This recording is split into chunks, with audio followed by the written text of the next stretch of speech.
Well, I think a lot of the discussion was about what use case for this, and I think there's kind of a shared view on it having a big advantage in explaining design to an untrained audience, clients, stakeholder groups, and I think it has a huge potential to visualize and empathize with the design. I think some argued for virtual reality also becoming meaningful as a design tool for designers.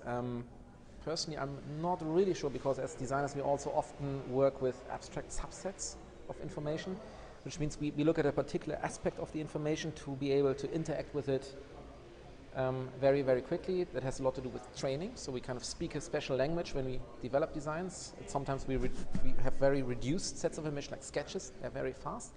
VR, of course, as a very immersive environment, is maybe not at the moment, in my view, necessarily an accelerator for the design process, but I think it has a huge potential to be able to discuss designs to untrained observers, or with untrained observers.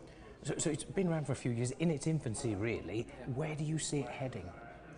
Well, I think one aspect that we see right now is that the technology improves with regards to visual quality. I mean, you still have things that are distracting from the experience, that is the resolution of the imagery, the field of view in particular, and we see leaps at the moment. So we are there where digital screens have been perhaps 15 years ago. So with every iteration, with every generation of the hardware, you have a really tangible improvement until you have reached a kind of de facto standard. I think in the next years we will still see huge steps in the visual quality that the hardware can deliver.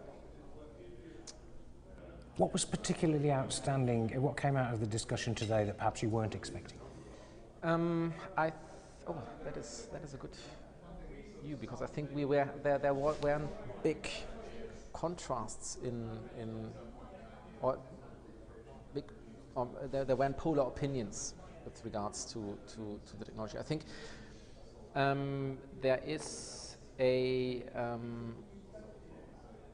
bigger controversy around what big data and artificial intelligence can do as emerging technologies for the building sector, which I believe will have a massive impact on the way we interact or in the way we design urban environments in particular.